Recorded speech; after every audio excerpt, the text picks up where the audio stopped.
Pues buenas noches, gracias a cada una de las personas que está hoy acompañándonos en esta actividad de Coalición Escucha. Coalición Escucha nace en febrero del 2020 y se celebra mensualmente de esa ocasión con unos descansos en diciembre y enero, con la finalidad de agrupar a colegas de todo el país, diferentes experiencias, diferentes voces, que generosamente comparten sus conocimientos y nos permiten crear comunidad, networking y tener un espacio de diálogo. Tiene una duración de 1 hora en promedio y hoy tenemos un tema excelente: rehabilitación psicosocial, el potencial más allá del diagnóstico. Y nos acompañan dos profesionales del Hospital Nacional Psiquiátrico, que Pablo ahorita va a presentar en este momento. Y aprovecho este instante, Pablo, para cederte la palabra como moderador de la actividad. Bienvenidas y bienvenidos. Muchísimas gracias, Sender, por esta bienvenida tan calurosa, y a todos ustedes desde los diferentes lugares donde la virtualidad los tiene. Para nosotros como agrupación es muy importante fomentar siempre el conocimiento y estos espacios de compartir de esta ciencia tan amada y apasionante como es la psicología. El día de hoy, pues vamos a tener un tema muy especial.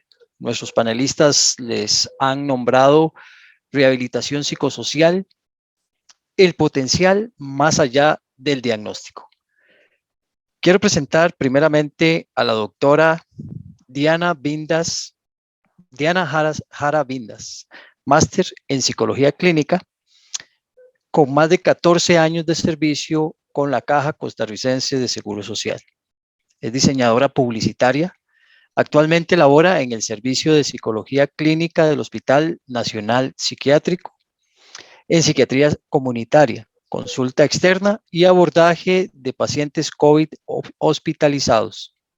Ha sido docente de grado y posgrado en psicología y atiende su consulta privada bajo un enfoque de rehabilitación psicosocial y patología dual.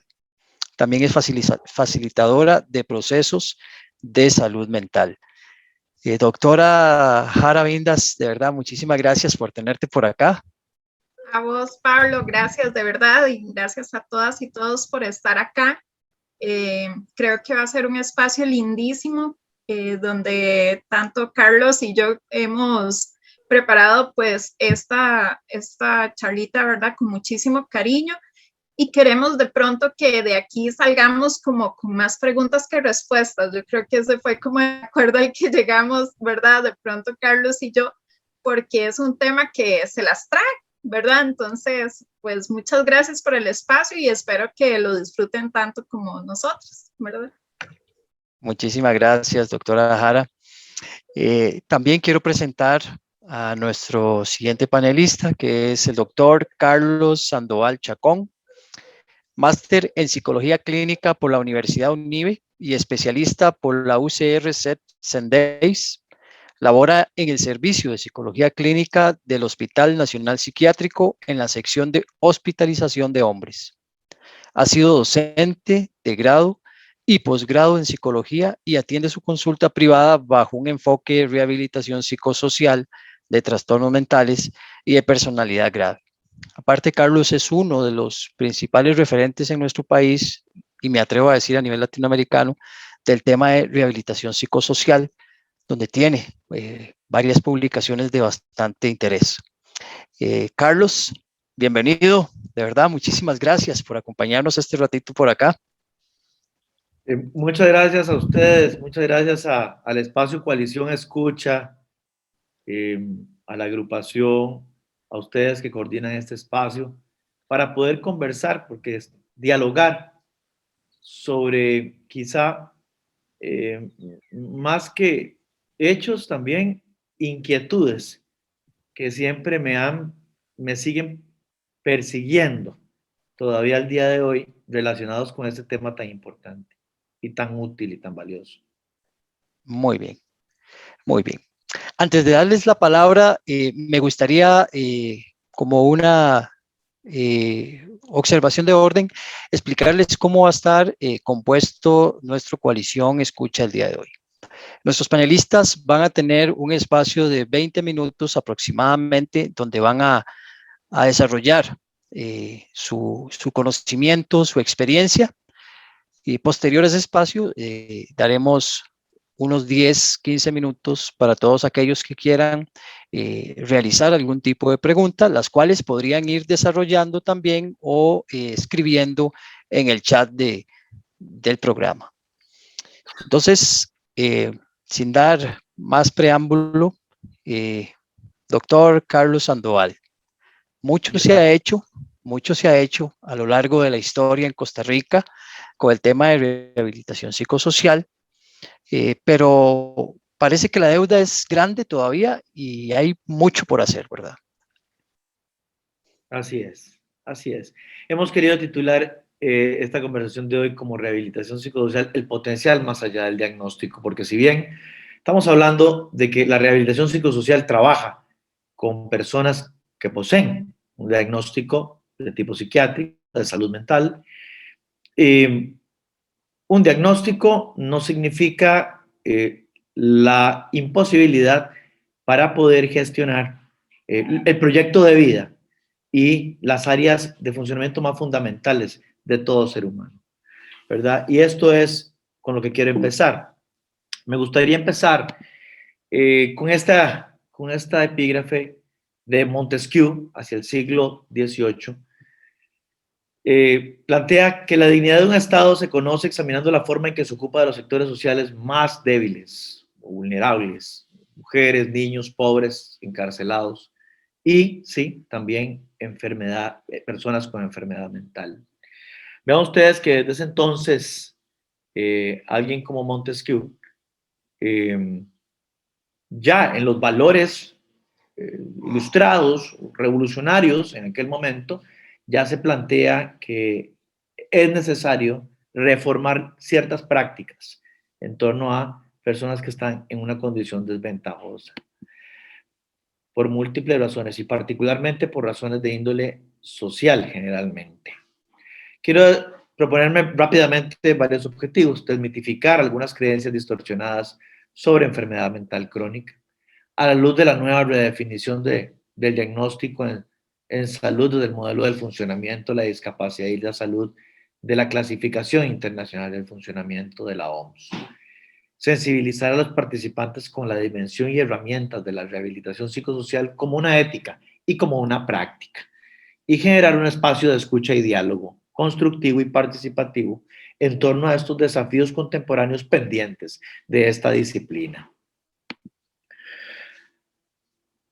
Enfermedad mental. Sabemos que hay toda una serie de concepciones en torno a ella y ha habido una evolución de los conceptos en la forma en que nos acercamos a la enfermedad mental, nos explicamos la enfermedad mental, desde aquellas perspectivas mágico-religiosas, ¿verdad? Aquí tenemos un par de cuadros, por ejemplo, la piedra de la locura, extrayéndose, extirpándose aquí, o también la nave de los locos, donde aquí se emula cómo se lanzaban las personas con una enfermedad mental hacia el mar, hacia la exclusión, hacia la marginación, ¿verdad? O la atribución de que algo había internamente que había que extraer, ¿verdad? También en la Edad Media hubo una fuerte influencia de las creencias religiosas en torno a una explicación desde el punto de vista mágico-religioso, demoníaco, desde las posesiones, desde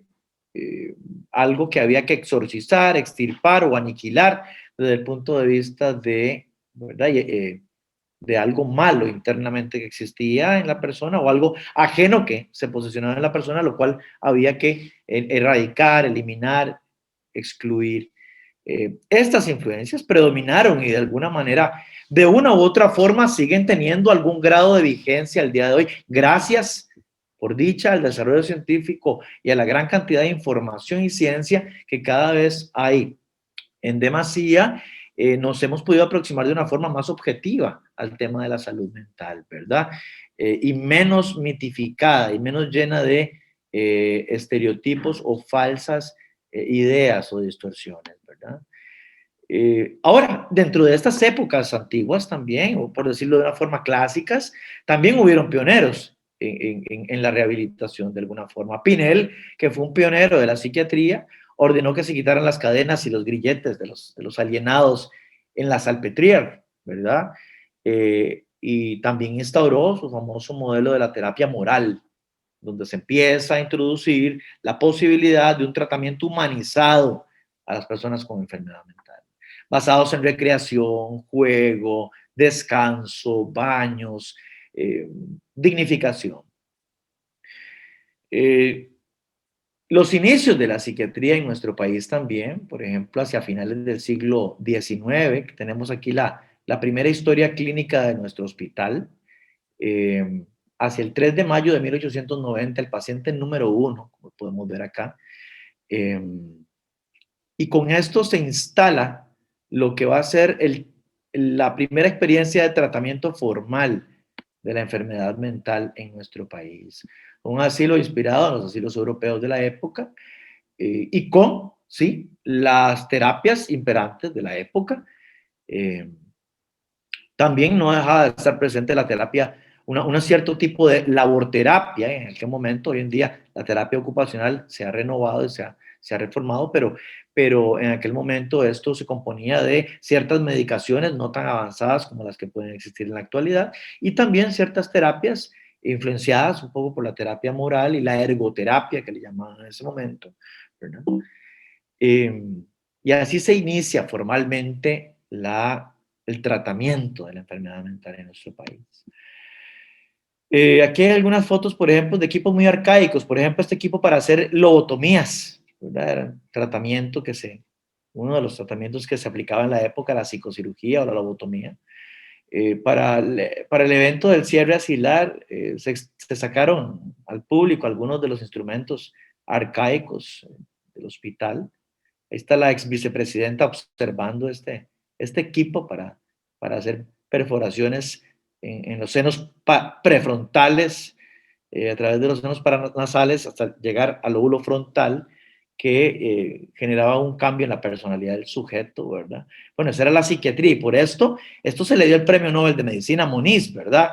Es que son conceptos que en ese momento tenían vigencia y que se han ido superando y se fueron superando gracias a la ciencia y el conocimiento. O una máquina electroconvulsiva, probablemente también del siglo pasado. Unas viejas arcaicas camisas de fuerza. Y un poco la terapia ocupacional moderna, aquí de este lado derecho, con algunas experiencias, abono orgánico, siembras hidropónicas, muchas experiencias que se realizan en la actualidad.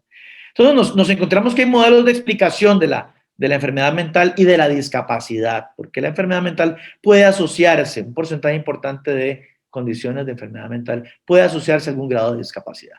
Y los modelos de discapacidad también permearon de alguna manera la forma en que nos aproximamos al tema de la salud mental. Y entonces el modelo asilar manicomial se inscribe en el modelo tradicional. Aquí tenemos el pabellón de mujeres del antiguo asilo y la fachada del viejo asilo Chapuí.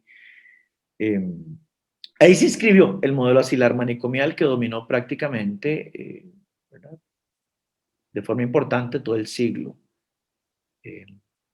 XX hasta principios de este siglo. Es que ya podemos hablar que se superó el asilo, aunque se amenazan otras formas de institucionalización, que luego podríamos conversar al respecto, pero eso es algo que está superado y de eso nos lleva a nuevas tareas pendientes. Nos topamos que a los años 80 hay un modelo de discapacidad o de enfermedad que es lineal, ese modelo que correspondía a la clasificación internacional de deficiencia, de discapacidades, deficiencias y minusvalías. Una persona padece un trastorno, esto le genera algún grado de deficiencia en alguna área en particular, a nivel corporal, y eso conlleva una discapacidad asociada y por ende a un efecto social y personal de minusvalía, con las connotaciones que trae la palabra de menos válido, ¿verdad? Y esto permeó fuertemente, ¿verdad?, varias décadas, ¿verdad? Y también no dejó de permear también a las personas con padecimientos mentales. Y aquí por ningún lado el ambiente, ¿verdad? El ambiente no aparece por ningún lado del contexto. Sencillamente la persona es poseedora de algo y por ende tiene una minusvalía y con eso tiene que conformarse.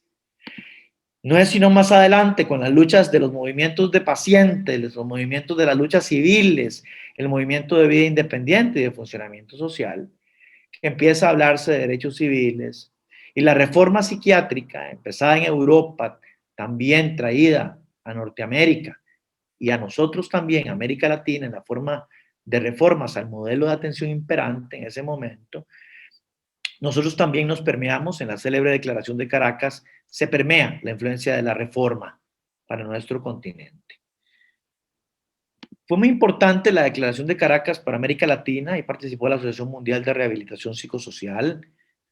Podemos ver aquí la gente firmante, la Sociedad Interamericana de Psicología, para que más o menos nos demos una idea de que la participación aquí, ¿verdad?, tanto de las entidades de psiquiatría como de psicología imperantes en nuestra región, así como la OEA, Derechos Humanos, APAL, Asociación Mundial de Rehabilitación Psicosocial, y nuestro país, aquí firmante de la declaración, se hace copartícipe y se compromete en los 90 a generar las reformas imprescindibles de los hospitales psiquiátricos para que dejen de ser la única modalidad de intervención que existe, porque esa modalidad no permitía alcanzar los objetivos más participativos, más descentralizados, más integrales, para que no se siguiera consumiendo también el grueso de los recursos económicos, para que pudiera impartir una enseñanza mucho más democratizada hacia poblaciones más amplias y porque se reformara todo el modelo de atención que había en los hospitales psiquiátricos y manicomios de la región.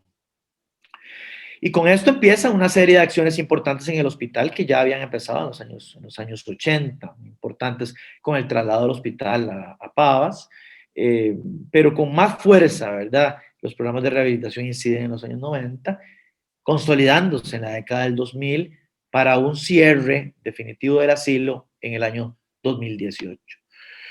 En esto, el modelo de derechos humanos, que es el modelo imperante, nos influenció también la Ley de Igualdad de Oportunidades 7600, nos permite avanzar en temas de normalización, de adecuación, de adaptación y de recursos residenciales para nuestros pacientes, empezar a ser ubicados en la comunidad. La actualización del modelo de discapacidad, más bien basado en el funcionamiento social y en el contexto, que supera esa relación lineal de enfermedad-minusvalía, y también la estrategia conjunta de la rehabilitación basada en la comunidad son hitos importantes que influencian nuestro modelo de trabajo. Hasta que, bueno, luego de sendos procesos internos de trabajo a lo interno del hospital durante 28 años, después de Caracas, casi 3 décadas, trabajando con los pacientes, en reubicación, con el personal, se cierra esa historia, ¿verdad?, de abandono y marginación y exclusión prolongada para cerrar el 23 de abril de 2018 con un acto simbólico de cierre en el cual ahí está una de nuestras participantes, Soledad, que está aquí, estuvo presente ahí con nosotros cubriendo ese evento el 23 de abril de 2018.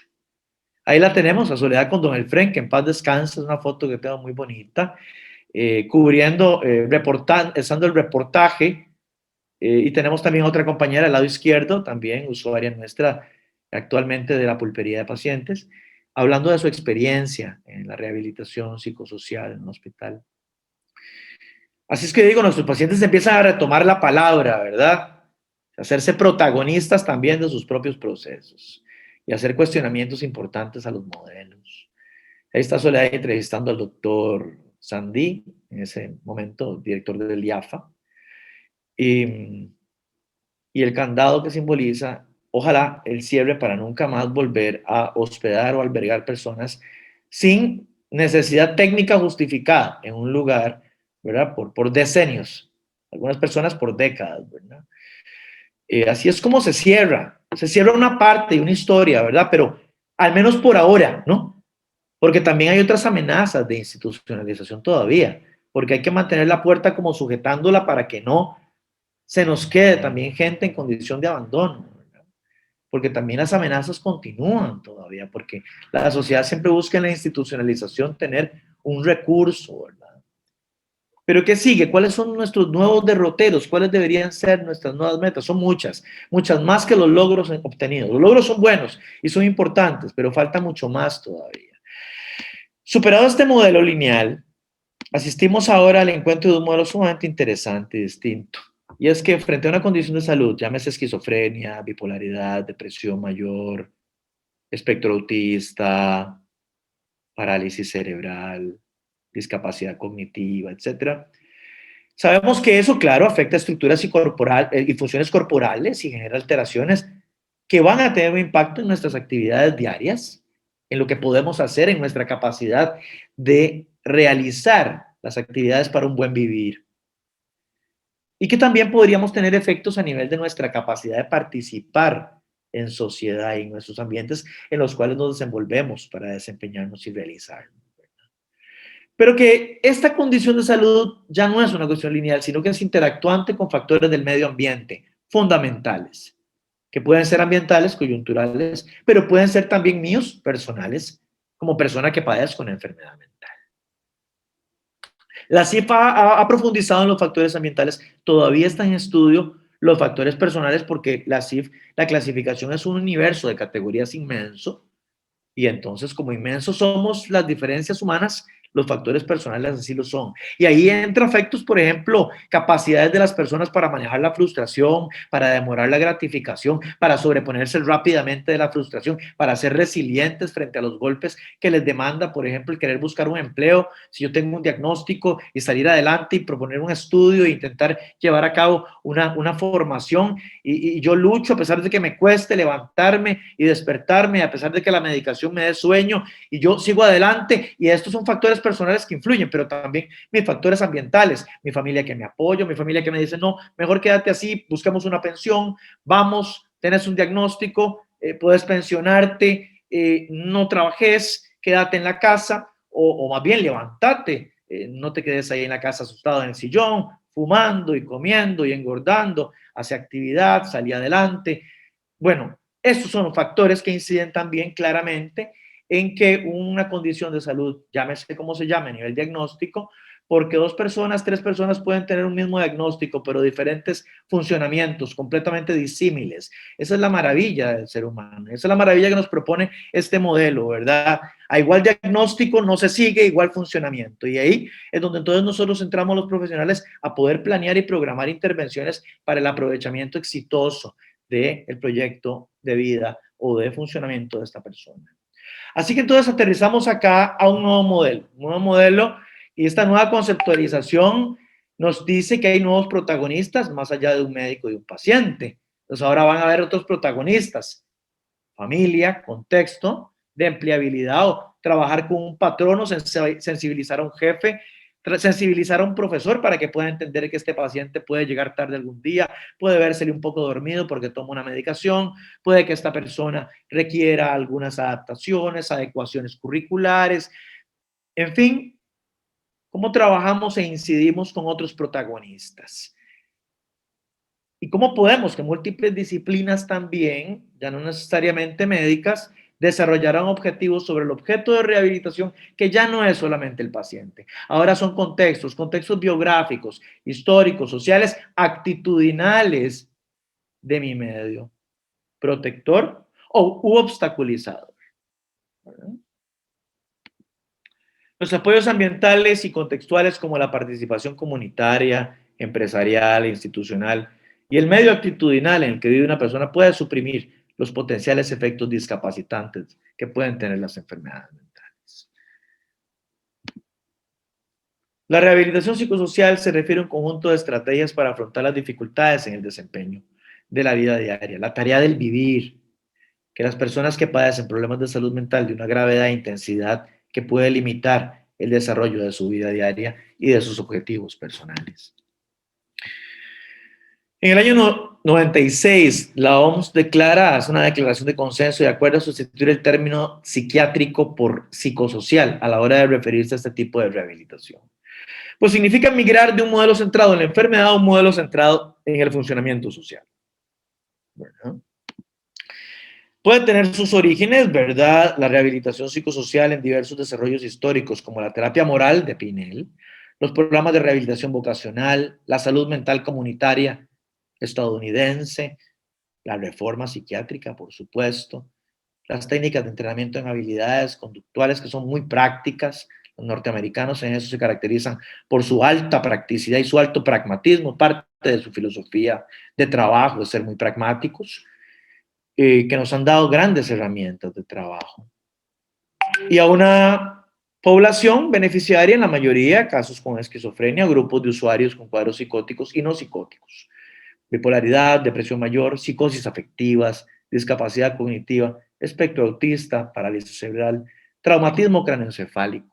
Pero en general es un grupo básico de usuarios con síntomas persistentes, inestabilidad, recaídas frecuentes y una pobre adaptación social. Así que tenemos tres aspectos muy importantes. Puede haber limitación en una o varias áreas de funcionamiento, puede afectar la calidad de vida y las capacidades, va a necesitar seguimiento y va a durar en el tiempo, ¿verdad? Tiene sus fases la rehabilitación psicosocial. Evaluamos áreas potenciales de discapacidad en la persona y áreas también intactas o fortalezas que pueda tener el sujeto. La CIF es una herramienta que es gratuita y disponible. Permite acercarnos de una manera distinta. Es hermana de la clasificación de las enfermedades. La clasificación de las enfermedades clasifica diagnósticos. La clasificación del funcionamiento clasifica áreas funcionales de la persona. Y ha habido toda una evaluación tan importante, es así que el día de hoy, por ejemplo, el DSM-5 plantea que debe haber evaluaciones funcionales también, ¿verdad? Y se utilizan herramientas como el JUDAS-2, por ejemplo, que es una herramienta derivada de la clasificación. Tiene sus instrumentos muy interesantes como el browser que está aquí en estas direcciones. Eventualmente, pues ahí, eventualmente la gente podría accesar a ellas y conocerlos para explorar cuáles son las categorías que pueden explorarse a la hora de evaluar funcionamiento y discapacidad. Y también los core sets, que son algo bastante interesante. Los core sets son grandes categorías. Por ejemplo, hay core sets o conjuntos básicos para esquizofrenia, bipolaridad, depresión mayor, autismo, déficit de atención con hiperactividad. ¿De qué manera podemos evaluar el funcionamiento? ¿Qué categorías debemos explorar en cada una de esas áreas de las personas con las que estamos trabajando a ese nivel para poder establecer objetivos de trabajo? Esos son los core sets. Se han estudiado con trabajo investigativo muy amplio, ¿verdad? Entonces, en ese sentido, son muy útiles. El planeamiento individual de rehabilitación también, luego de que evaluamos, planeamos, y el planeamiento va dirigido claramente, como toda planificación, a un establecimiento de objetivos. Hoy en día los objetivos deben ser hablados con el paciente. Digamos que la rehabilitación psicosocial está planteada y centralizada en el paciente. Debemos discutirlos, qué es lo que quiere lograr esta persona. Y con realismo y con discusión, también esta familia y esta persona, ¿qué quieren lograr? Desea ocuparse, llevar una formación, llegar a tener alguna vez una pareja, poder desempeñarme, poder tener vida independiente, poder ser participativo en alguna área, ejercer mi sexualidad, ejercer mi derecho a la participación política, a tener un empleo. Todas esas son aspectos pendientes. Y ahí se definen objetivos, pero también se logra trabajar consensuadamente en torno a, ok, ¿qué nos permite tu funcionamiento lograr y cómo podemos irlo viendo? Y de qué manera vamos readaptando también esas tareas y objetivos de trabajo en la marcha. Con propuestas de intervención que pueden ser centradas en el paciente o centradas en el medio también. Centradas en una empleabilidad, en un contexto formativo, educativo, donde podríamos trabajar con cuidadores, con educadores, con promotores sociales, con gente en la comunidad, con líderes comunitarios, etc. O sea, los objetivos no son solamente centrados en el paciente, también los objetivos van a los contextos biográficos en el que vive la persona. Y lógicamente un plan de seguimiento con plazos, ojalá delimitados para ir viendo el alcance de esos objetivos. Eso es un poco en términos generales el planeamiento individual. Y sobre esto hay mucha información. Hasta llegar también a intervenciones terapéuticas específicas de nosotros los psicólogos clínicos, por ejemplo, trabajos a nivel de conciencia de salud y adherencia al tratamiento, entrenamientos en habilidades sociales, manejo de la enfermedad, por ejemplo, psicoeducación a la familia y usuarios, psicoterapia y rehabilitación, que es un encuentro posible, que existe, una relación indisoluble. O sea, la psicoterapia puede ser potencialmente rehabilitativa también. Y Hernández Monsalve trabaja mucho esto. ¿Cómo entroncamos esas dos corrientes que no están en absoluto separadas, ¿verdad? Y bueno, y trabajar a nivel de varias áreas de trabajo diversas, seguimiento médico, farmacológico por parte de los médicos. Hay ahorita, por ejemplo, programas como la clínica de primeros episodios psicóticos. Se ha comprobado que entre más tempranamente se aborde un episodio psicótico con tratamiento temprano, puede mejorar la evolución, puede mejorar la prospección, la proyección y el pronóstico, con las intervenciones apropiadas a tiempo y un seguimiento del primer episodio psicótico. Eso existe, por ejemplo, actualmente en el hospital. Pero está muy centrado en el nivel terciario, ¿verdad? Lo importante es que eso también debería de ir, y eso es uno de los retos, saliendo a la afuera, ¿verdad? Adherencia al tratamiento, supervisión de actividades de la vida diaria, en casa, utilización de recursos comunitarios, transporte, compras, educación a usuarios y cuidadores, ocupación e inclusión laboral, manejo de conductas de status. Ahí Diana también podría hablarnos todo lo que es la oportunidad que brinda el acompañamiento terapéutico, el AT en todo esto, por ejemplo, ¿verdad? Que es puede ser muy provechoso. Entonces, estamos claros en que vamos evolucionando un nuevo paradigma de atención en salud mental, que va de la exclusión a la inclusión social, de una aproximación biomédica a una biopsicosocial, de una atención hospitalaria a una atención que protagonistas, que ya no son solo el psiquiatra o el psicólogo, sino también entra en juego la enfermería en salud mental, la terapia ocupacional, la educación especial, etcétera. De la atención de la enfermedad a la promoción de la salud y la atención integral. Así es como entonces tenemos muchas tareas en el plano individual del sujeto, muchas tareas a nivel de política pública, que todavía sigue. Tenemos un reto a nivel enorme con trabajar estigma todavía, tenemos un reto enorme a nivel de política pública, no tenemos una ley de salud mental. Alguien por ahí, una diputada, propuso una ley de salud mental, ¿verdad? Ahí el colegio se pronunció, pero, por ejemplo, ¿qué tanto se habla de rehabilitación psicosocial en esas sugerencias? ¿Qué tanto está el tema ahí de rehabilitación psicosocial? Por ejemplo, por conocimiento de gente que me ha contado recientemente por la pandemia, la línea de atención psicosocial del despacho que se abrió telefónico, una gran cantidad de personas que llamaban eran personas con enfermedad mental crónica que en ese momento no estaban recibiendo o estaban viendo limitada su capacidad de acción, de ocupación, de actividad deportiva, de inclusión, a raíz del aislamiento y el confinamiento. Y, y bueno, y de cosas que no se están abordando, ¿verdad? Muchísimas cosas que no se están abordando o se están abordando solo parcialmente. No quiero decir que no se están abordando del todo, ¿verdad? Pero hay luchas enormes, ¿verdad? Empezando también por sacar esto del nivel especializado terciario y llevarlo a la comunidad. Y también el protagonismo de los propios pacientes y sus familiares en poder exigir la atención que se merecen, en poder exigir los apoyos y en lo mejor, poder organizarse para superar las limitaciones o la exclusión, ¿verdad? Hay mucha iniciativa todavía comunitaria que está por verse. E incluso, ¿por qué no? La iniciativa privada como todo un campo inexplorado de esto. Lo que pasa es que puede ser costosa la rehabilitación psicosocial. ¿Por qué? Porque amerita abordajes muchas veces muy individualizados, extra horario, domiciliares, in situ, por ejemplo, en un ámbito educativo o ocupacional. Entonces, es costoso. Eso no lo puede pagar cualquier persona. Pero es todo un horizonte de esperanza en torno a todo lo que se puede realizar.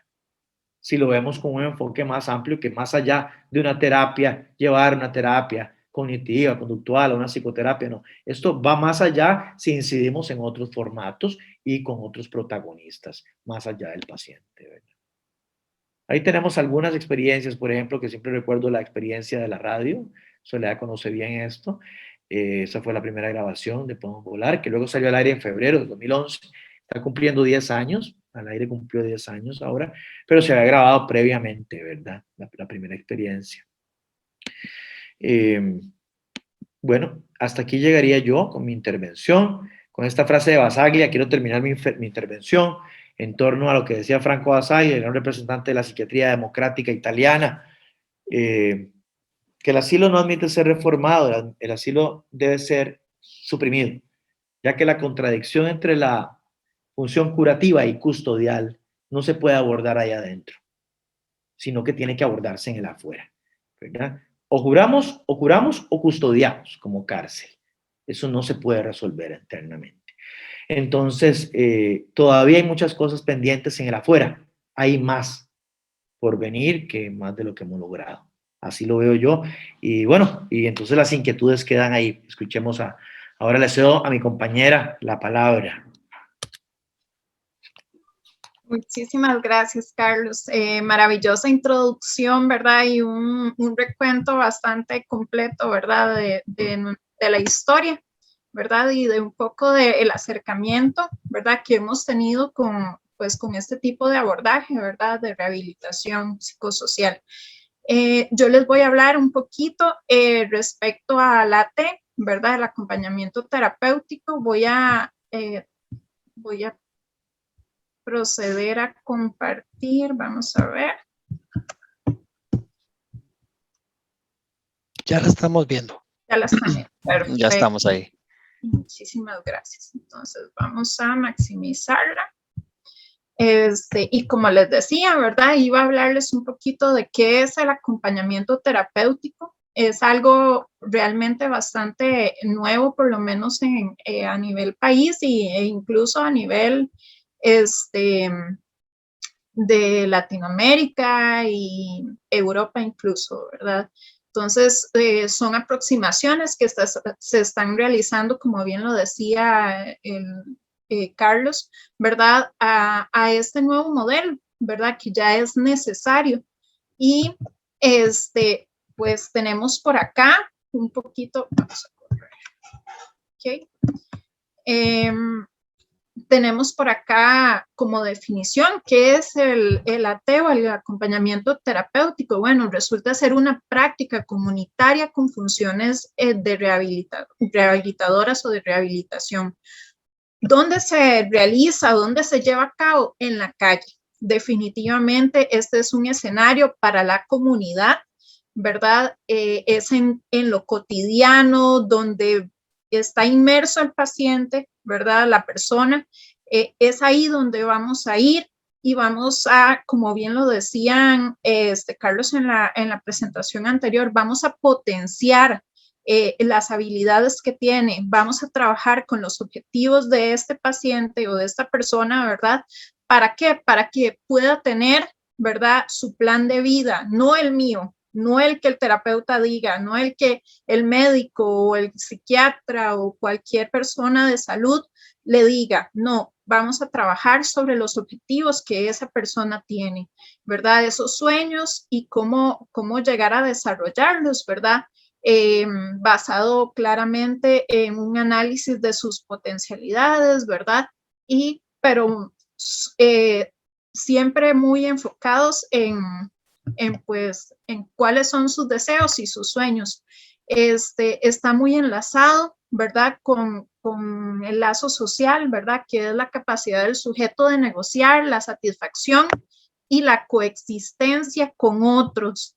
Esto es algo importante. ¿Por qué? Porque como bien se decía, el estigma todavía pesa muchísimo sobre el paciente con algún diagnóstico. Por eso, para nosotros fue como muy simbólico, ¿verdad? Ir más allá de los diagnósticos. O sea, un diagnóstico no define definitivamente a una persona, no define su plan de vida, no define su futuro, ¿verdad? Un diagnóstico sencillamente es algo donde nos va a ayudar de pronto si requiere, ¿verdad? Algún tratamiento, algún abordaje específico, pero más allá de eso, hay todo un futuro lleno de posibilidades. Sin embargo, la sociedad, lamentablemente, ¿verdad? Todavía sigue discriminando a ciertas poblaciones, ¿verdad? Realmente con los pacientes con alguna enfermedad mental, el tema es que si bien es cierto, se ha tratado de incluir dentro de las personas con discapacidad, a su vez, estas personas tienen un grado mayor de discriminación, ¿verdad? Ante posibilidades reales que tengan para reinserción, ¿verdad? Para rehabilitación en la sociedad, se va a elegir a otro tipo de discapacidades sobre las personas con trastornos mentales. ¿Y esto por qué? Por todos los estigmas que pesan. Entonces, vamos a tratar, ¿verdad? Con el acompañamiento terapéutico de trabajar no solo paciente, sino también familia, comunidad. Y cuando digo comunidad, me refiero a cualquier tipo de servicio, ¿verdad? Empleadores, educación, recreación, ¿verdad? Todo este tipo de elementos que pueden contribuir y que son parte de una dinámica cotidiana de cualquier persona, ¿verdad? Necesaria. Vamos a, permítame un segundito porque es que esta barra me está estorbando un poquito.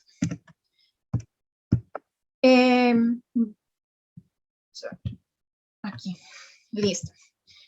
La motivación del acompañamiento terapéutico, ¿de qué hablamos? ¿Para qué nace este acompañamiento? Bueno, y justamente es la inserción, ¿verdad? De las y los pacientes, ¿verdad? Personas con ese lazo social que de pronto puede sufrir una grave descompensación, ¿verdad? Al estar inmersos de pronto en una realidad, digamos, de hospitalización, por ejemplo, ¿verdad? Entonces, creemos que totalmente, digamos, que muchas de las, realmente de la recuperación de estas personas, ¿verdad? De la rehabilitación de estas personas está realmente en la comunidad y no como se decía, ¿verdad? En un hospital donde se sesga, ¿verdad? Muchísimo de este entorno donde se saca al paciente totalmente de su cotidianidad, de su entorno, ¿verdad? Y pues se ejerce ciertas, digamos, ciertos lineamientos, cierta estructura que no es realmente la que esta persona va a requerir, ¿verdad? Para adaptarse a un entorno social cuando salga, ¿verdad? Si es que se le da como esa posibilidad.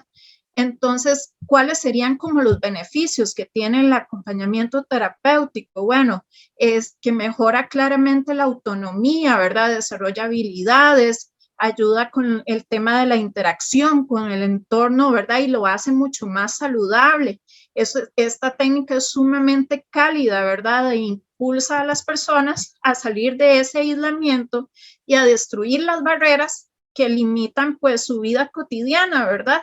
Entonces era un poquito lo que hablábamos, no es lo mismo, es una rehabilitación en un centro hospitalario, ¿verdad? Interno, que ya cuando acompañamos al paciente en su vida cotidiana y trazamos objetivos sobre eso, ¿verdad? Para ver cómo le ayudamos a potenciar todas esas habilidades que tiene y a reinsertarse de una manera exitosa en sus deseos realmente y a cumplir estos objetivos.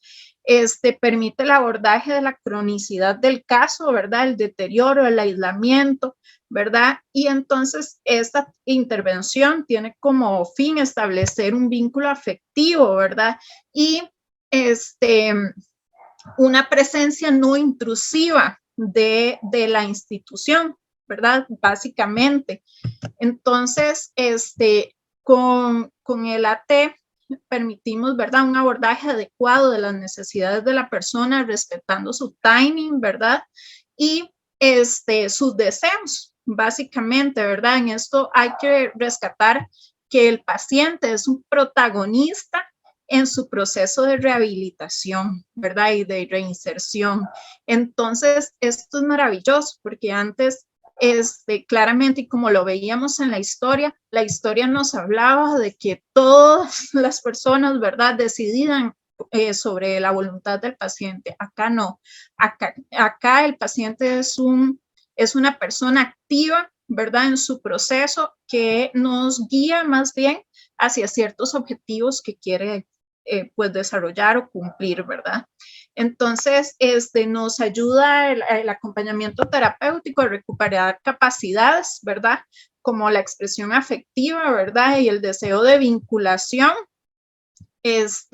más allá de esas rutinas de la institucionalización que podría tener. ¿Cuáles son algunas cualidades deseables de la persona profesional en psicología que podría estar desempeñando pues este papel? Entonces, hablando y basándonos un poquito en el escrito de Carl Rogers de la relación de la ayuda, nos habla de la presencia, ¿verdad? Que el profesional o la profesional en psicología debe estar con el paciente, compartir situaciones y momentos con él, ¿verdad? Hay que tener una escucha activa importante, ¿verdad? Es fundamental respetar en todo momento los deseos del paciente. De pronto estamos muy acostumbradas y acostumbrados a que se impone a veces la voluntad del profesional sobre la voluntad del paciente, ¿verdad? O de la persona usuaria. Entonces, el respeto ante todo en esta es una postura muy abierta, ¿verdad? Empatía, la comprensión será fundamental siempre, ¿verdad? Así como no juzgar. Autenticidad, ¿verdad? La persona, el profesional o la psicóloga o el psicólogo deberá mostrarse tal y como es, ¿verdad? Y permitir la participación activa del paciente en la comunidad y la familia, que era lo que comentábamos, ¿verdad? Que es esto, el modelo y en miras a lo que queremos llegar realmente, a ese involucramiento total, no solo, ¿verdad? En este proceso, no solo cuando, y muchas veces nos pasan los casos, ¿verdad?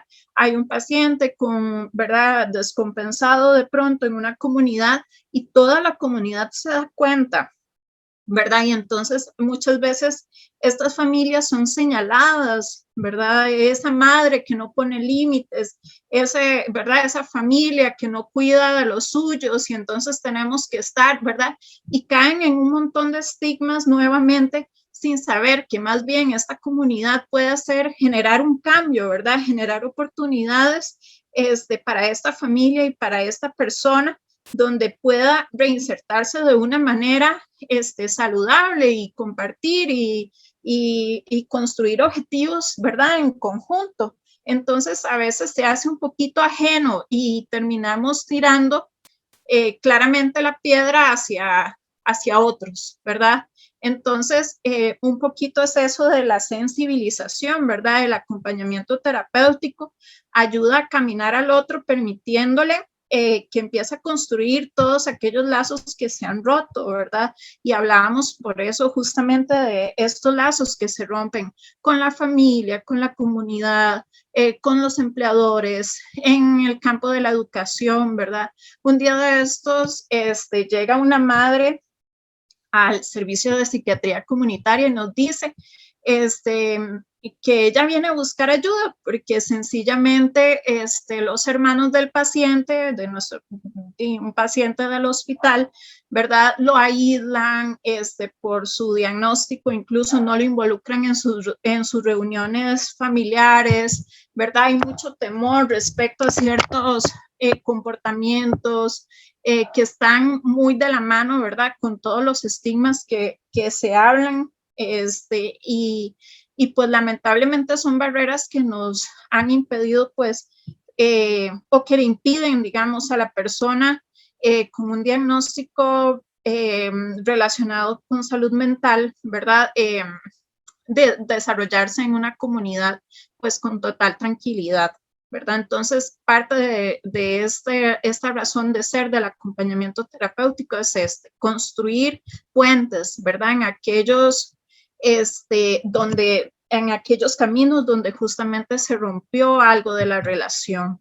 Las funciones más destacadas del acompañamiento terapéutico, hablamos de la motivación a continuar con los porque muchas veces se caen los círculos donde el paciente empieza a cuestionar su medicación y de pronto la deja, ¿verdad? La suspende. Entonces, se ayuda y se acompaña al paciente a hacer un poquito de insight sobre esta necesidad, ¿verdad? Y cómo hacer de pronto que esta tarea de ingerir, ¿verdad? Y el apego al tratamiento, pues no sea tan desgastante de pronto, ¿verdad? Para el paciente, sino que le podamos encontrar pues otras motivaciones, ¿verdad? Y le acompañamos a realizar pues los cambios emocionales, ¿verdad? En relación a sí mismo, se promueve mucho la resiliencia humana, ¿verdad? La planificación de la esperanza. Eso es algo súper lindo, ¿verdad? Que tiene este tipo de abordaje, favorecer el intercambio con el medio social, lo que hablábamos ahora. Ya no es solo la institucionalización, ¿verdad? Sino hablamos de este intercambio, de crear puentes con el medio social, ¿verdad?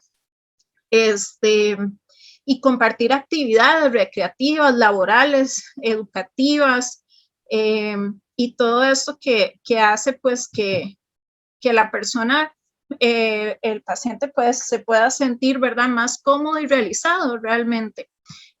Funciones, ¿verdad? Más destacadas, ofrecer un espacio de diálogo donde los subjetivos se puede expresar a través de la palabra, ¿verdad? Acompañado con una escucha empática, no se le va a juzgar al paciente, ¿verdad? Hemos tenido casos lindísimos de éxito en este año en psiquiatría comunitaria que bueno, que ahora tal vez les pueda desarrollar un poquito, acompañar al paciente y a su familia en sus cuadros afectivos. ¿Por qué? Porque a veces es muy fácil, digamos, para la institución, a veces, ok, bueno, el paciente egresa, ¿verdad? Y bueno, familia, ¿verdad? Ahí pasa a hacerse cargo, cuidar al paciente, tomar ciertas medidas, pero ok, sí, pero ¿cuáles son? ¿Qué hago? ¿Verdad? ¿Cómo me relaciono? Porque a veces, igual que el paciente, la familia tiene muchísimas dudas, ¿verdad? Y no saben cómo de pronto vincularse de una manera correcta, ¿verdad? Se cuestionan muchísimas cosas. Entonces, esto es parte de lo que se hace, ¿verdad? Generar espacios de comunicación, de una comunicación fluida, ¿verdad? Con el paciente y su familia, ¿verdad? Para que estos estigmas de pronto no pesen tanto en la relación y la persona pueda desarrollarse. Muchas veces nos pasa que la familia, después de egresado el paciente, resulta que lo tiene sentado literalmente en un sillón, ¿verdad? Y le dice como no se mueva de ahí, ¿verdad? Y prácticamente esa es como la cotidianidad del paciente, estar sentado en una silla. ¿Por qué? Porque muchos de los mitos, ¿verdad?, que hay alrededor de un diagnóstico de trastorno mental, ¿verdad?, qué sé yo, pesa esto, ¿verdad?, que no hay un desarrollo más allá de estar sentado, ¿verdad?, esperando que el tiempo pase, y esto no es así. Entonces, justamente el acompañamiento terapéutico va a romper con todos estos estigmas y va a promover, digamos, que estas familias también tengan una concepción diferente de lo que puede ser un diagnóstico y todo lo que podría lograrse. Promover la calidad y el estilo de vida, reduciendo factores de riesgo y potenciando factores protectores. Fomentar la capacidad creativa del paciente o de la persona, ¿verdad? Favoreciendo la adaptación activa, aportándole una vía de expresión, ¿verdad? Hemos visto cosas lindísimas desde, digamos, por ejemplo, desde la creación de muebles, de arte, ¿verdad? Por parte de las personas, de los pacientes, o cómo explotan de pronto cuando se les enseña, digamos, algún quehacer nuevo, se reincorpora de alguna forma en alguno de los talleres, por ejemplo, y tiene una gran habilidad y esta se convierte como en su vía, ¿verdad?, para canalizar y expresar sus emociones. Entonces es un proceso realmente maravilloso. Fortalecer el desarrollo de las potencialidades sanas del paciente, ¿verdad?, las posibilidades, capacidades del sujeto, ¿verdad?, apoyarlo anímicamente, que muchas veces obviamente es difícil luchar contra todos estos estigmas que hay. Cooperar con la construcción de una cotidianidad y un vínculo beneficioso, ¿verdad? Para el paciente, facilitar condiciones para adquirir hábitos sanos y limitar situaciones interpersonales donde pueda resultar perjudicado la persona. Con el tema de la estigmatización, lo que les decía, es bien difícil, ¿verdad? Hay todo un lenguaje socializante, ¿verdad? Que discrimina a las personas con un diagnóstico por trastorno mental o, ¿verdad? De este tipo.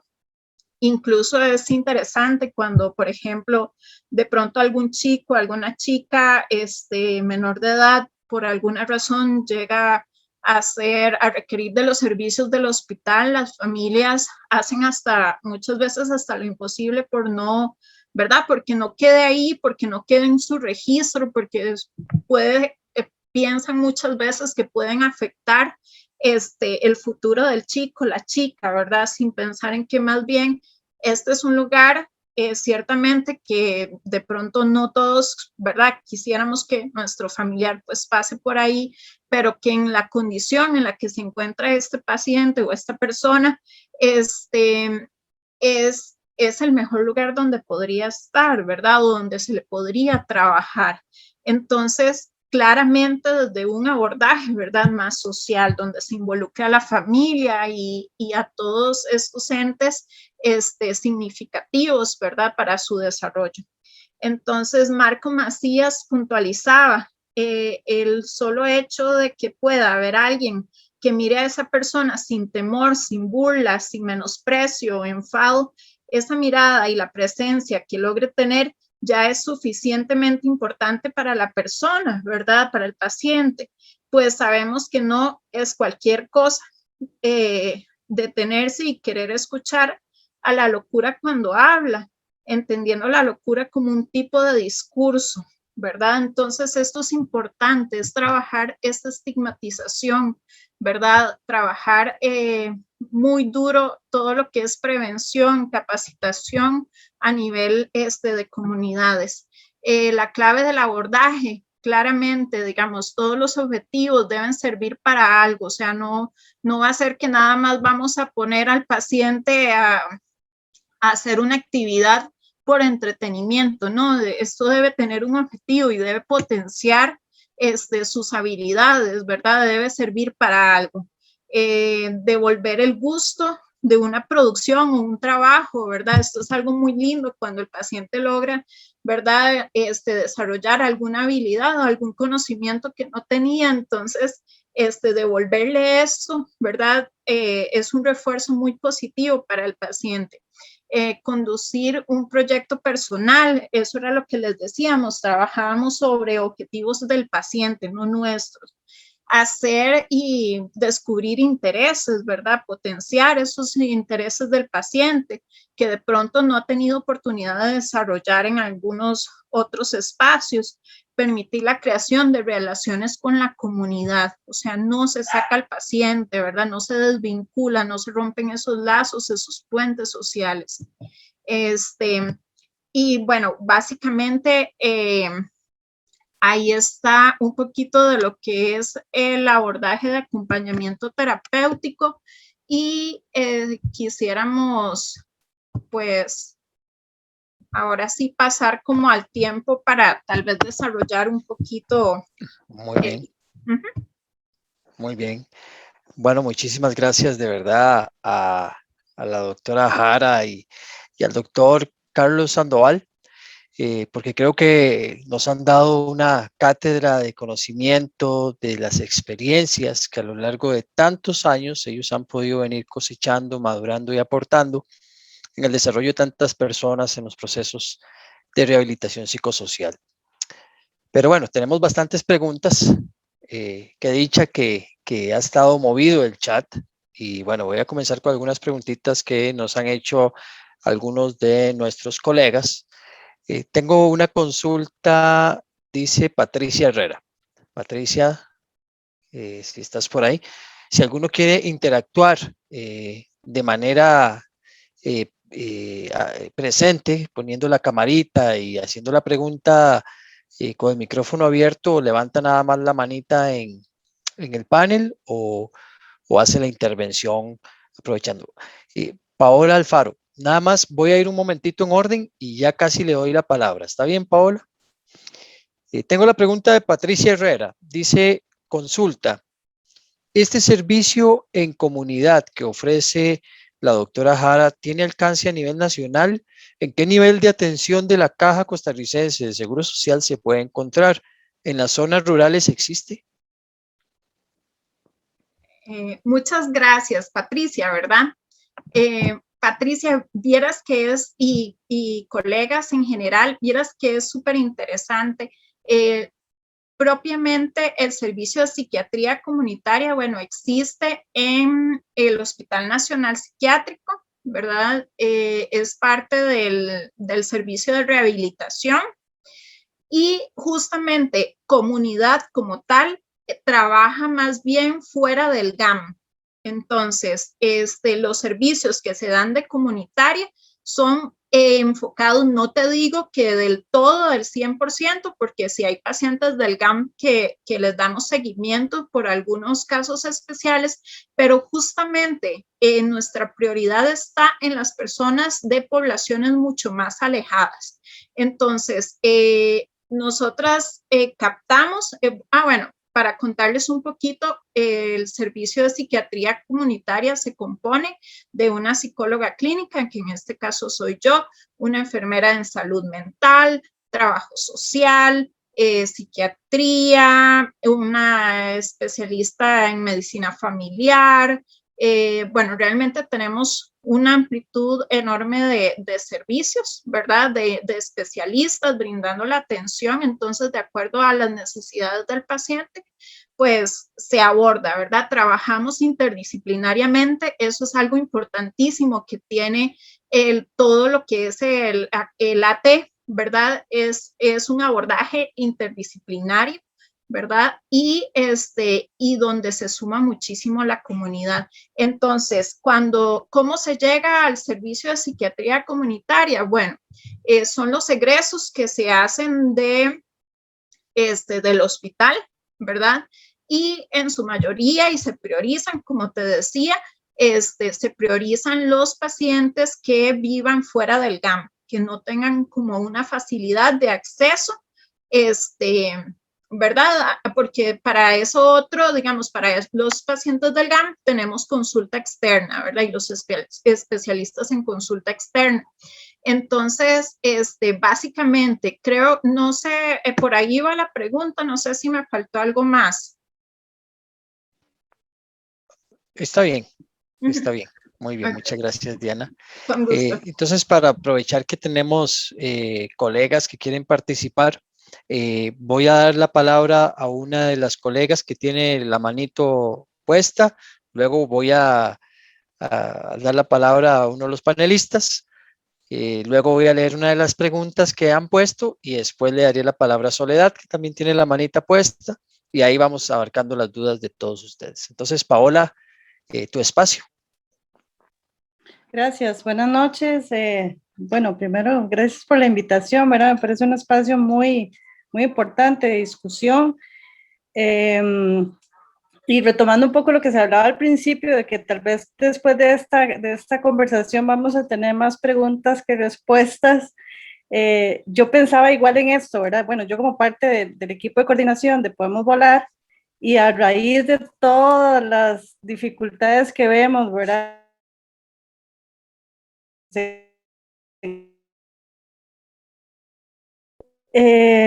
Y también, en parte, también por el tema que investigo actualmente, que tiene que ver con este cierre de modelo asilar y lo que se llama, con el doctor Sandoval, en todos los retos que enfrentamos, ¿verdad? Retos que no dependen del paciente o del usuario de los servicios del hospital, sino de la sociedad, de la política, de oportunidades.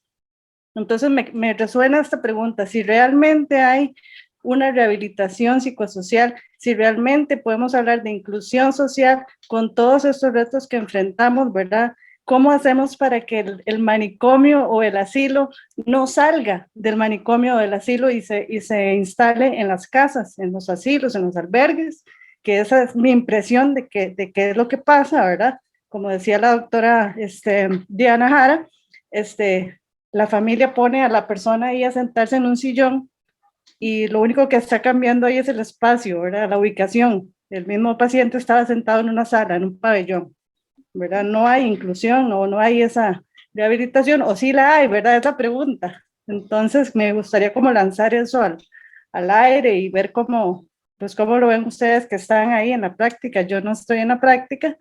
Y también preguntarle directamente a la doctora Diana Jara por esta figura del acompañamiento terapéutico que me interesa mucho y que al menos en la Universidad de Costa Rica se ha venido como promoviendo, pero también, ¿verdad?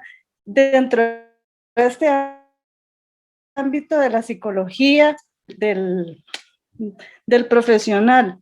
En países como Argentina, por ejemplo, el acompañamiento terapéutico no es necesariamente un psicólogo o no es necesariamente un profesional en salud, y creo que eso aporta mucho más. Y si de repente acá esa práctica ligada al profesional en salud le resta o le suma a esa figura del acompañante terapéutico. Más o menos por ahí era lo que quería aportar.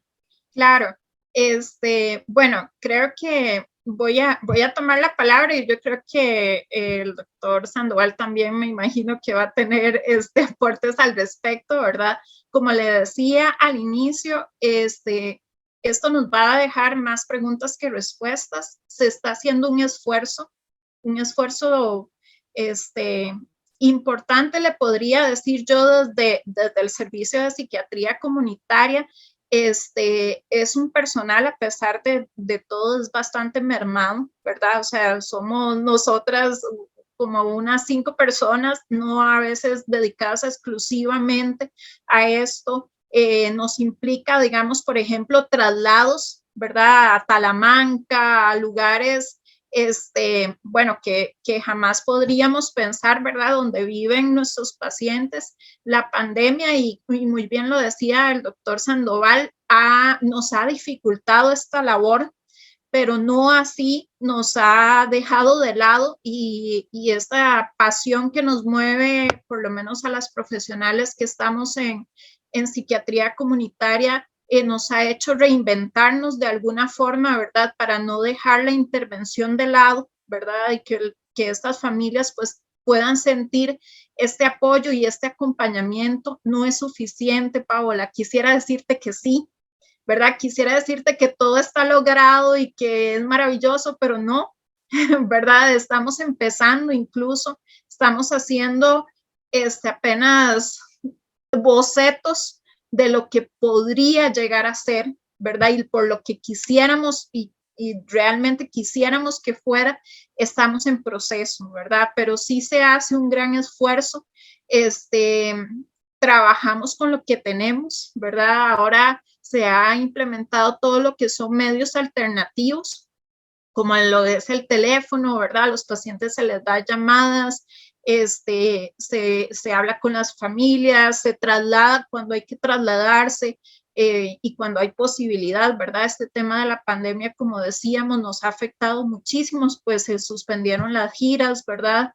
Entonces, hacemos videollamadas, pacientes, familias, ¿verdad? Hacemos intervenciones, pues, y utilizamos pues todos los recursos que se tienen a la mano desde la tecnología, que eso yo creo que en vez de perjudicarnos, pienso que nos ha potencializado todavía más, ¿verdad? Y nos ha llevado a pensar y a repensar cómo hacemos para que, ¿verdad? La idea mucho de comunitaria nace también como un servicio de apoyo para que no haya reingresos, ¿verdad? Hospitalización. Ese es un poquito, digamos, como el objetivo de donde nace psiquiatría comunitaria, ¿verdad? Para dar como una cierta contención, pero obviamente este objetivo ha crecido y ha migrado a lo que hablábamos de la rehabilitación psicosocial y claramente desde el acompañamiento terapéutico, que es el abordaje que de pronto estamos utilizando. Ciertamente no es exclusivo para de psicólogos o psicólogas, ¿verdad? Este acompañamiento lo puede realizar y de hecho lo hacen y lo hacemos nosotros interdisciplinariamente, que si los profesionales de ET o de terapia ocupacional, de pronto, ¿verdad? Si requerimos estos recursos, entonces, ok, incorporamos a un profesional de estos. O sea, todos vamos trabajando en conjunto, es una sinergia realmente la que acompaña al paciente para lograr los objetivos, ¿verdad? Aquí, como le decía, no es el objetivo del profesional, sino el objetivo del paciente. Y de acuerdo a eso movilizamos pues a los diferentes expertos para la intervención. No sé si contesté de pronto tu pregunta. Aquí. Sí, Paola, un saludo y gracias por tu pregunta y tus inquietudes. Sí, yo conozco tu inquietud porque nos hemos sentado a hablar de esto también en el pasado y por lo menos desde mi punto de vista, yo sigo creyendo que estamos frente a una inclusión parcial, no total, y que sí hay deudas pendientes en esa inclusión enormes que nos desbordan a los equipos de trabajo, que no tiene que ver con nuestras capacidades técnicas, sino que tiene que ver con cosas coyunturales, más globales, relacionadas con la calidad de las políticas nacionales en salud mental y los años de exclusión y de omisión del tema por parte de los entes rectores, ministeriales, comisiones de salud mental, centrales, que son las llamadas responsables a definir líneas claras, pero también presupuestos contundentes que permitan crear verdaderas incidencias, ¿verdad? Más globales, más masivas, ¿verdad? Y no quedarnos solamente claramente en lo que, bueno, nosotros los equipos hacemos con nuestros esfuerzos en los pacientes que hospitalizamos y que intentamos dar seguimiento y que intentamos que no se vuelvan a internar, que no recaigan en su enfermedad, en sus crisis. Bueno, claro, pero por encima de esto hay retos que atañen aspectos que son más globales, más políticos, más legislativos, más avasallantes, más sistémicos, que precisamos incidir. Y ahí es donde entonces yo lanzo esta excitativa, y esto la lanzo, y no es la primera vez que lo hago, pues a la gente que tiene el poder de decisión en la institución. Y por ejemplo, más allá que, por ejemplo, esto de una lucha, porque en la Secretaría Técnica de Salud Mental también un psicólogo pueda aportar, pueda coordinar, pueda dirigir, pueda gestar, claro, y evidenciar que tal vez lo que se ha hecho en todos estos años no ha sido lo que hemos querido. Y qué dicha que estamos insatisfechos. Y qué dicha que queremos más. Y qué dicha que todavía nos falta mucho. Y qué dicha porque esto nos mueve a seguir dando luchas en ese sentido. Y yo no me voy a cansar hasta seguirlo diciendo. O sea, estamos llenos de luchas por dar. Y muchas de estas van más allá de lo que podamos hacer los profesionales. Los profesionales podemos mucho que aportar en términos de conocimiento técnico, pero la gente que toma decisiones también tiene que escuchar. Si quiere incidir, si quiere que años después la Contraloría no le diga, ha sido insuficientes los esfuerzos que ustedes han hecho. Tiene que escucharse. Y podemos aportar muchísimo en ese sentido, ¿verdad? Estamos a las puertas de que se redacte una nueva política nacional de salud mental porque la que hay vigente se vence este 2021. Así que, ¿qué tanta participación se va a tener para seguir escuchando esto?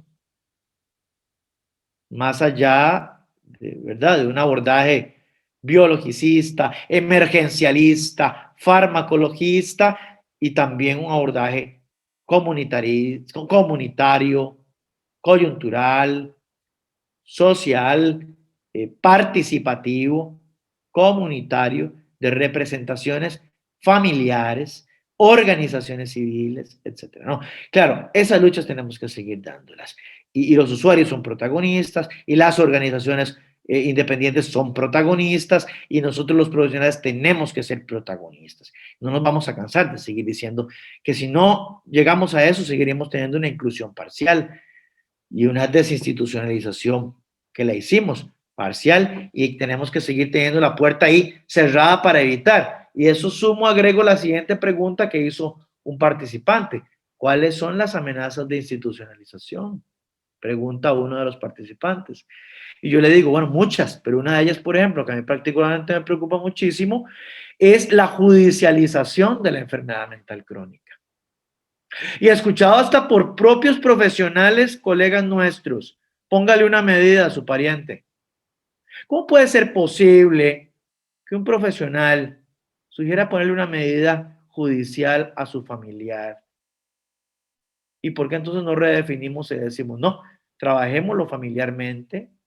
¿Qué es lo que está haciendo que este paciente reincida, vuelva a drogarse, entre en descompensación y vuelva a agredir, vuelva a robar, vuelva a saltar, porque el centro penitenciario psiquiátrico está lleno de eso. Es gente que está en marginación, en exclusión social. Los hemos estudiado, tenemos una investigación que hicimos, el perfil del usuario. Yo dirigí una investigación relacionada con esto. Gente sin estudios, discapacidad cognitiva o psicosis crónicas secundarias a uso de sustancias, gente sin trabajo y sin estudios, primarios ni siquiera, y que vive en áreas de exclusión y marginación social o ruralidad. Ese es el perfil de nuestro usuario y eso es lo que los jueces mandan a institucionalizar. Qué peligroso es que sigamos por eso si no hacemos cosas que incidan, ¿verdad? Aspectos que atañen a pobreza, exclusión, marginación, a toda una realidad que tan solo la pandemia ha venido a exacerbar y a evidenciar, pero que ya estaba ahí. Ese es un riesgo de institucionalización. Un riesgo de institucionalización es la misma institucionalización en la que también podemos caer nosotros mismos los profesionales. Decíamos antes en el hospital que todos llevábamos un asilo adentro y que teníamos que revisar permanentemente nuestra actitud de asilo también. No, que es que este paciente todo es muy vulnerable, es muy frágil, no puede salir, no es que la familia no lo quiere, no es que, no, todavía no, él no está preparado, hay que protegerlo. Todos llevamos también un poco ese asilo dentro, ¿verdad? Y es como también nosotros vamos a ir trabajando constantemente el asilo que llevamos por dentro. Mucho riesgo de institucionalización tienen los fenómenos de patología dual, de psicosis y consumo. Cada día son menos las psicosis más puras y cada vez más es la mezcla con tóxicos que nos encontramos. Y en general, cuando se desintoxican, resuelven bastante bien, pueden tener buenos pronósticos, a no ser que sean ya muchos años de consumo donde ya la toxina ha hecho estragos en las neuronas y entonces van a quedar fenómenos de deterioro cognitivo, algunas veces potencialmente puede ser trabajable, otras veces irreversible, ¿verdad? Pero ese es un gran reto que tenemos también, de alto riesgo de institucionalización. Y así, la marginalidad, la exclusión social, toda esta historia que todavía, el origen mismo del asilo, ¿no?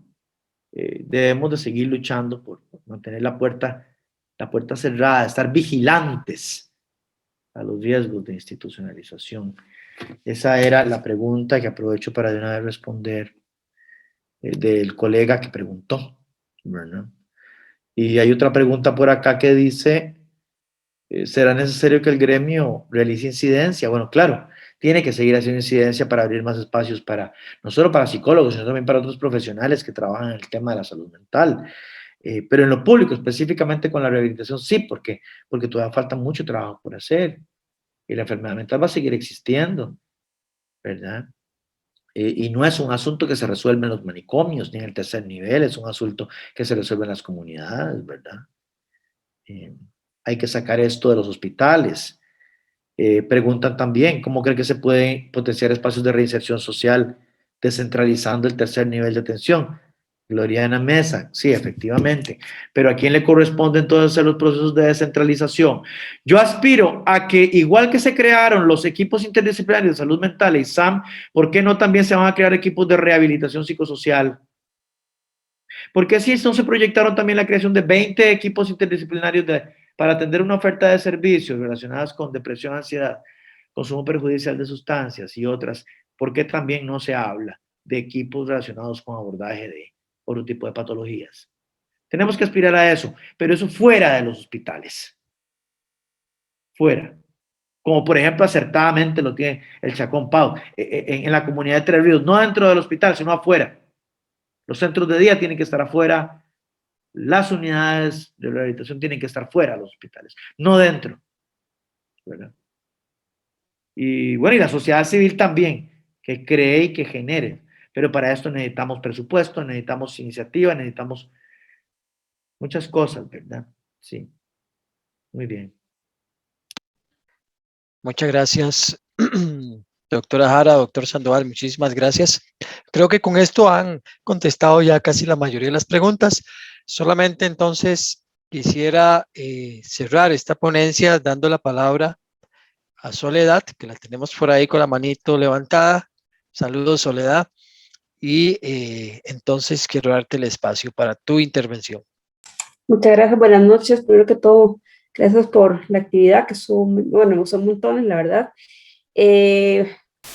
Quería comentar así como rápidamente, como ya lo comentó anteriormente el doctor Carlos, ¿verdad? Yo soy locutora de Podemos Volar, un espacio radial sobre salud mental que tiene más de 10 años de existir, ¿verdad? Y el cual yo sí, no fui pionera, pero sí estuve en los principios de la radio y me cambió la vida.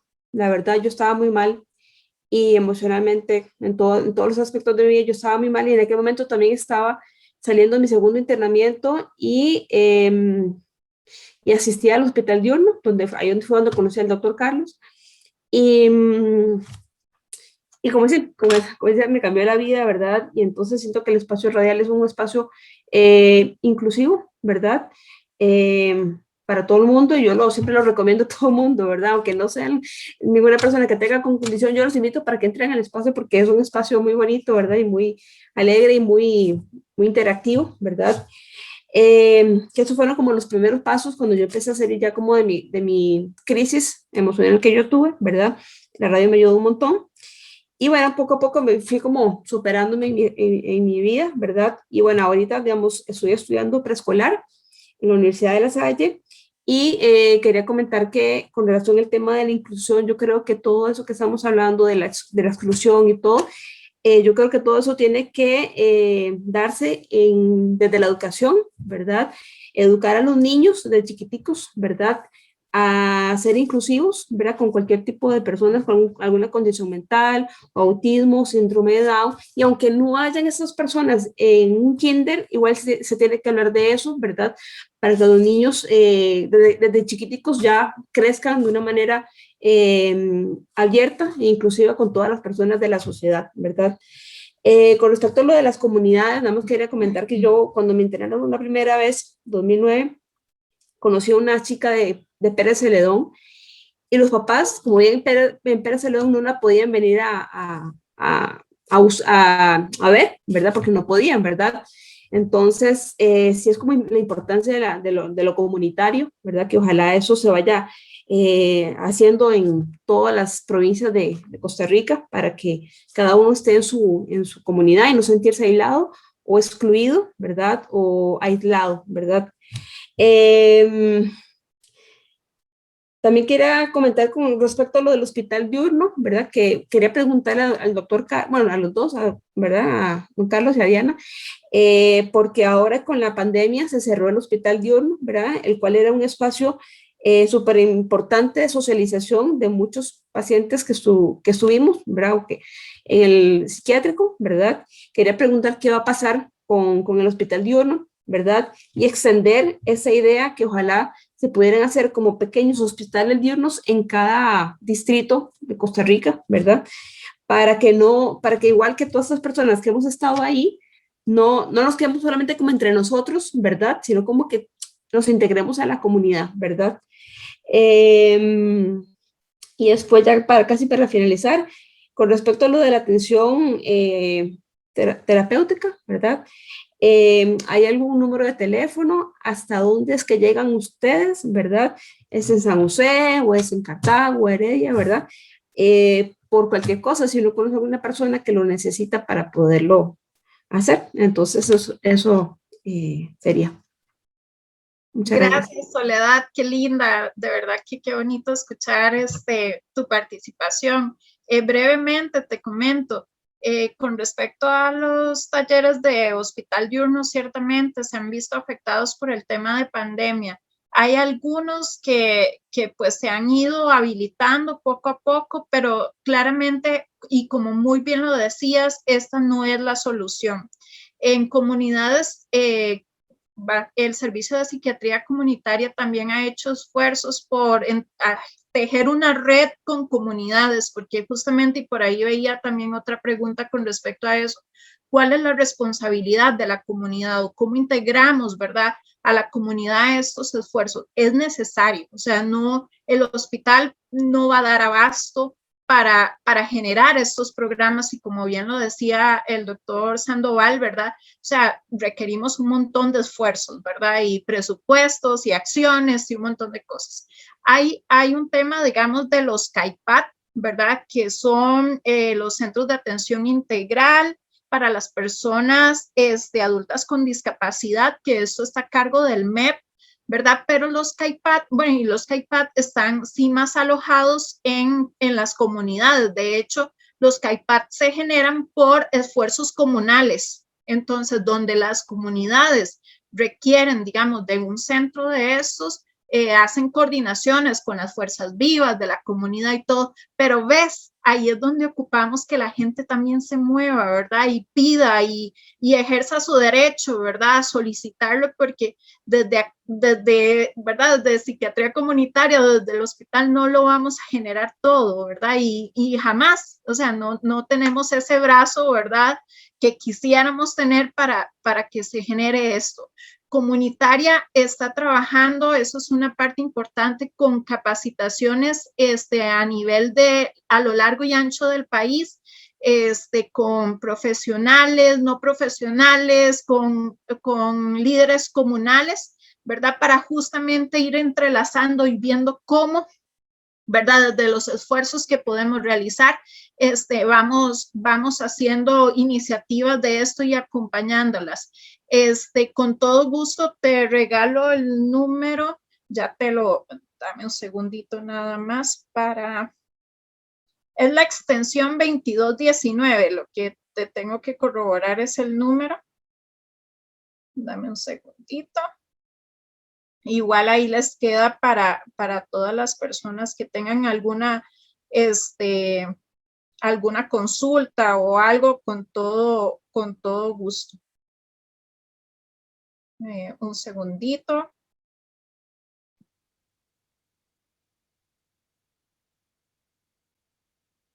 Diana, buscas el teléfono del hospital. ¿Vos te lo sabes, Carlos? 2242-6300. Gracias, con la extensión 2249. Con la extensión 2249.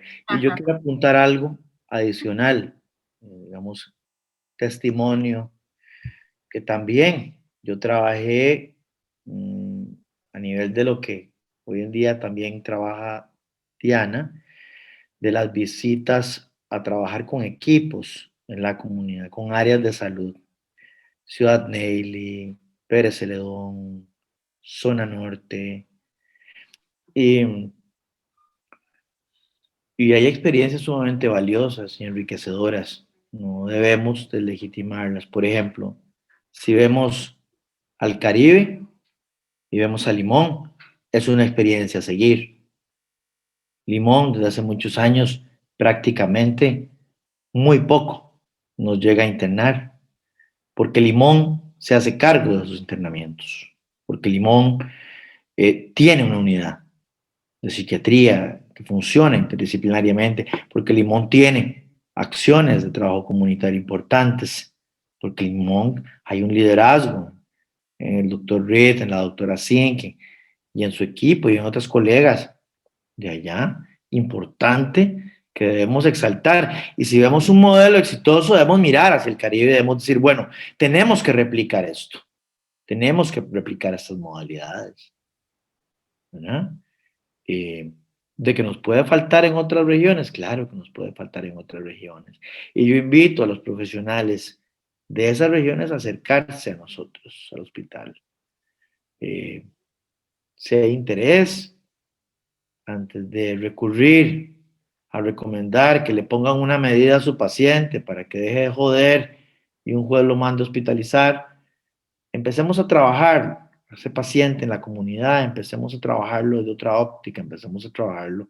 Es querer trabajarlo y es plantearnos que existen modalidades distintas de trabajo y de acercamiento a una problemática. Es que podemos aportar muchísimo más que recomendar que se hospitalice o que se judicialice el comportamiento o la enfermedad, ¿verdad? Entonces los invitamos a que se acerquen sin ningún tipo de timidez y sigamos trabajando en esa línea porque es necesario, sigamos sacando los modelos que han funcionado y lo que funciona y lo que no ha funcionado tal vez como queremos, bueno, revisémoslo, replantémoslo, redefinámoslo, pero hay todo un horizonte de trabajo importante y que nos compete a muchas instituciones, a muchos protagonistas que van más allá del paciente y de un funcionario de salud, ¿verdad? Eso es la rehabilitación psicosocial, ¿verdad? Sí, muy bien. Gracias, Soledad, por su participación. Y efectivamente, sí, yo no le puedo hablar del hospital diurno porque yo no trabajo en ese. Yo ahora estoy en hospitalización, yo estoy ahora en hospitalización de corta estancia, ¿verdad? Pero yo no podría decirle qué ha pasado con el hospital diurno, pues yo no trabajo ahí, pero sí puedo decirle que efectivamente he escuchado que, pues, que ha habido, una interrupción de la presencialidad, pues esto de la pandemia nos ha afectado en muchos planos, pero ya se ha ido progresivamente retomando la presencialidad. Suponiendo que entre a la universidad porque estará destrozado. Ya se ha ido retornando la presencialidad poco a poco de manera progresiva y esperamos que conforme vayamos siendo más vacunados y conforme vayamos superando este proceso, volvamos a la presencialidad. Pero hay que seguir luchando con medios telemáticos, con telepsicología, con seguimiento, con llamadas, con virtualidad, estando ahí, ¿verdad? Poniendo el cuerpo, como dice el acompañamiento terapéutico, porque Linet Godínez, que fue mi estudiante y residente, hizo su tesis, quiero mencionarla, creo que estaba aquí presente en esta actividad, hizo su tesis sobre acompañamiento terapéutico, una tesis que seguí muy de cerca, como una herramienta que nos puede ayudar muchísimo en este plano, ¿verdad? A lo que habló Diana ahora. Yo creo que son herramientas que tenemos que seguir replicando y considerando, ¿verdad? Buenas noches, Carlos. Sí, por aquí estoy. Es que me había quedado sin batería, ya logré conectarme. Bien, Linet, bienvenida, un gusto saludarte. Saludos, Linet. Bueno, de verdad, muchísimas gracias, Diana, Carlos y a todos los que han acompañado durante lo largo de esta hora y 40 minutos que ha pasado rapidísimo, ¿verdad? Doctor Sender Herrera, yo creo que tenemos que replantear otro coalición escucha sobre capítulo 2 de rehabilitación psicosocial con estos panelistas. Ha sido un derroche, ¿verdad? Ha sido un derroche de mucho conocimiento. Quiero, antes de darte la palabra, cerrar mi participación con esta frase que decía la doctora Jara, y es que al paciente, el paciente empezó a tomar la palabra, ¿verdad? Y ahora el paciente levanta la mano y exige participación, ¿verdad? Y como decía el doctor Sandoval, sería realmente muy lamentable si en la próxima política de salud mental no se toman decisiones, los líderes no toman decisiones de impacto para los próximos 10 años, ¿verdad? Porque estamos hablando de algo que viene a impactar todo el futuro de todos los esfuerzos que se han venido haciendo. El paciente empezó a tomar la palabra, levantó la mano y dijo, ahora yo también quiero jugar, yo también quiero estar. Y muchísimas gracias, de verdad. Doctor Sender Herrera. Muchas gracias, doctor Cordero, Sandoval, doctora Jara, por haber aceptado la invitación y compartir con nosotros este valiosísimo tema que creo que va a tener capítulo 3, 4, 5, 6 y 7. Creo que el 2021 completo va a ser sobre esto, 2022, perdón. Y bueno, colegas, gracias por estar acá. El Coalición Escucha próximo será sobre el tema de la ansiedad y estrategias en su virtualidad. Ya veremos qué tal. Teníamos el de psicología del deporte, pero las personas participantes están en las Olimpiadas, así que nos dijeron en agosto sí, en julio no. Y miren, en sencillo, colorín colorado, el cuento aquí se nos ha acabado. Muchísimas gracias, que la pasen muy bien. Fuerte abrazo.